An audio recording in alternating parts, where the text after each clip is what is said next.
working with the government is very stressful. That idea ketika orang misalnya nggak usah beli rumah, nggak usah beli mobil segala macam, it's been there for quite some time dan it's getting real aja karena bukan karena mereka nggak mau kan, tapi kan karena mereka nggak ada uangnya gitu. So mungkin itu nggak pernah ada, gue nggak tahu sih, tapi mungkin itu nggak pernah atau susah banget untuk ada di dalam financial planning strateginya juga gitu karena it's a bit too aja. But I think there's the other thing juga yang menurut gue adalah kalau semua orang penduduk Indonesia ada tabungan 100 juta rupiah umur 25, inflasi juga akan otomatis naik. And your value of 100 juta akan lebih rendah purchasing power dari sebelumnya. Jadi menurut gue yang lebih penting sekarang untuk kita adalah pemerataan ekonomi kita.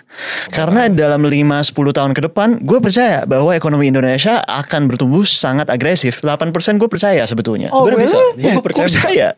Gue percaya kalau seluruh engine dari Indonesia punya private public sector mendorong kepada itu, gue percaya. Tapi pertanyaan gue adalah siapa yang akan benefit dari itu? Is it gonna be the top 100, Forbes 100 richest, atau kita bisa melakukan pemerataan ekonomi?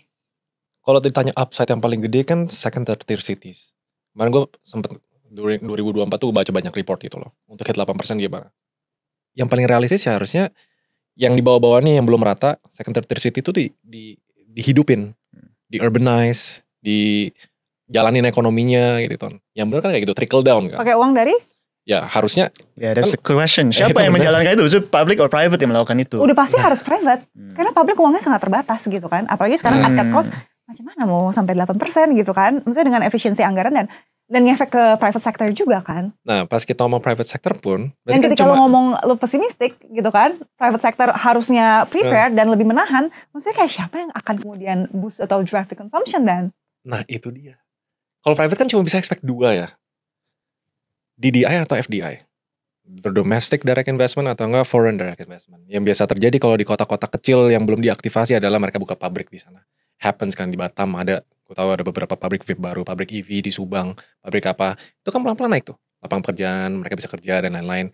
Tapi private sector pun harus dikasih kebebasan sama insentif untuk mereka ngelakuin itu. Nih kita pilih nih kota-kotanya yang mau diaktifasi nih. Taruh duit di sana, taruh duit di sana. Tapi asalkan government gak nutup pintu.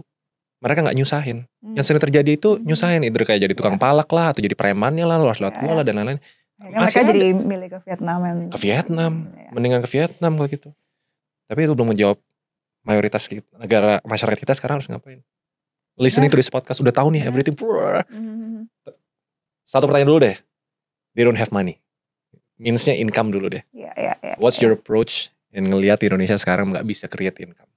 Menurut gue, at the lowest level of the socio-economic ladder, the government needs to do more to go and help them. Gitu. Helpnya bukan bansos tapi dia udah makan siang ini. Nah itu salah satu. Mungkin itu satu. Itu udah gitu. Mungkin itu satu cara yang dia bisa membantu. Tapi yang paling sustainable adalah lapangan kerja. Jobs. Itu. Iya.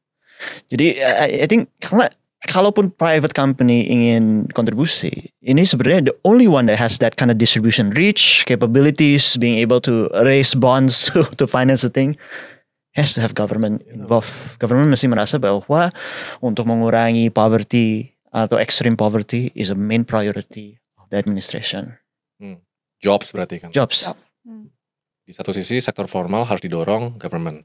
Tapi kalau misalnya it's not happening nih, kelihatannya it's not happening in jangka waktu pendek. I think so ya. Misalnya dengan mereka cut cost gitu kan jobs di bawah yang banyak cut gitu kan. Nah. Actually. Terus solusinya apa? Kedua. Kalau menurut gue kalau ngandalin pemerintah agak lama ya dan it is just out of our control gitu loh. Jadi play with the variables in our equation aja sih menurut gue. Jadi instead of sekarang agak susah ya kalau mau cari kerja di companies mau ngarepin dengan government juga susah. Jadi we should find new jobs sih. Maksudnya gue nggak tahu ini relevan untuk berapa banyak orang. Tapi gue pernah jadi kayak ngobrol-ngobrol sama ini ibu-ibu nih dan ibu-ibu tuh nggak banyak followersnya. Tapi dia datang nih ke ada satu e-commerce gede gitu, dia ada program affiliate.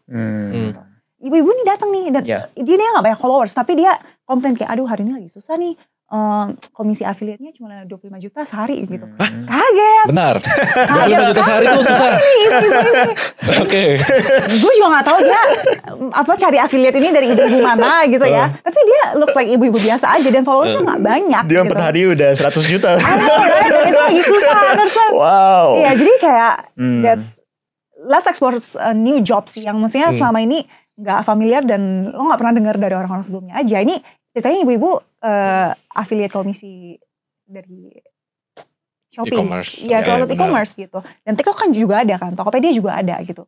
Yeah, It's just you don't have to sell products, and you don't have to have the products, you just sell and get commissions. Yang penting lo punya market untuk lo sell gitu dan ya lumayan ya. Mungkin cerita ibu-ibu 25 juta sekolah ini 25 million. tapi itu pasti satu misalnya One off lah ya. one in a million gitu. Tapi ya gue ngobrol sama teman-teman dan gue coba sendiri juga ya not bad gitu, kayak you can gain extra 10 to 50 million a month, which is not bad. Berarti kuncinya ya informal sector ini kan, kayak creating your own job, finding your own opportunity, yang menurut gua 80% lah itu revolve around digital skills, ya kan? Pasti hubungan digital sama informal job itu melekat banget gitu kan. You have to add some digital in your harus ada, gitu. Atau lu misalnya dia freelance, misalnya kalau dia bisa ngedit, bisa desain segala macam, you access to global markets. Gimana caranya lu dapat clientsnya dari kliennya dari luar, karena kita punya skill, maksudnya for some levels tuh not that bad. Gitu. Maksudnya kita bisa compete lah, dan harga kita juga nggak mahal-mahal banget gitu kan, compared to the global prices gitu loh. Ini ada solution yang cukup solid nggak? Ini kan ada 10 juta lebih pengangguran kan. Cukup solid nggak solusi itu? Ya udah belajar digital skill, cari klien dulu. Kalau akademik kan vokasional, misalnya kerja di sini kirim keluar. Tapi kalau digital kan kerjanya di sini, kerjanya di luar, kliennya di luar gitu kan. Gue merasa sih akan ada persentase dari mereka yang sanggup melakukan hal itu. Karena kan ini kan nggak semua orang bisa. Pertama dia harus dapat akses ke infrastruktur yang dia bisa belajar hal-hal seperti ini. Tapi yang kedua kan juga ya kita juga mesti protect yang paling vulnerable ya, yang mungkin yang lahir dengan suatu situasi yang bukan salah dia sendiri gitu ya. Benar. So I think again I actually really think the most scalable way adalah government gitu. Ya memang betul kita kalau nunggu government sampai kapan gitu. Tapi betul-betul satu-satu cara di seluruh negara yang bisa secara scalable mengurangi poverty-nya suatu negara itu mesti dari government. Dan mungkin nggak selalu harus dari bansos atau lain-lain. Tapi kan juga bisa tadi you say vocational school, bisa dari education. Giving access to education, mungkin dia bisa melalui satu path di mana dia langsung belajar real world skills yang dia bisa implementasi langsung, atau ada public private partnership misalnya dari negara lain dia set up manufacturing di Indonesia, oke, boleh, tapi you harus bangun suatu sekolah juga lah biar orang-orang yang mau jadi pegawai bisa melalui beberapa step dan langsung you hire after that gitu. So I think in the end of the day, government needs to support gitu. Kalau ini kan optimism dengan ada peluangnya. Dengan syarat government ayolah gitu. But I don't know how deep you're in. Kalau gue di tahun lalu sama tahun lalunya lagi itu quite involved. Walaupun gak banyak tahu. Bilangnya shadow team lah atau apalah. Tapi few projects working with the government is very stressful buat gue. Like, very, very, very, very stressful. Hal paling kecil misalnya kayak decision making and making something, lu ngebuat project sesuatu kan to create value, present berdasarkan substance-nya. Gue mulai realize hampir dari semua yang gue lakuin, yang penting ini bagus buat jadi cerita aja, yang penting ini kayak gini, yang penting ini kayak gini. Very stressful. Kita yang udah biasa di private sector, working with directors, CEOs, investors, clear, get things done. Tapi mereka pas gue involved tahun lalu tuh kayak baru dari sana my optimism turun. Back then I was really optimistic. I know things is gonna get shit gitu. I know ekonomi itu bakal gila gitu.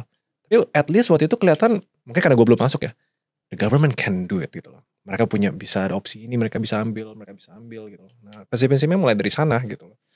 Apa yang menurut lu pemerintah bisa melakukan gitu loh untuk mengencourage anak muda yang sumuran kita yang memang ingin berkontribusi untuk bisa energize lagi loh?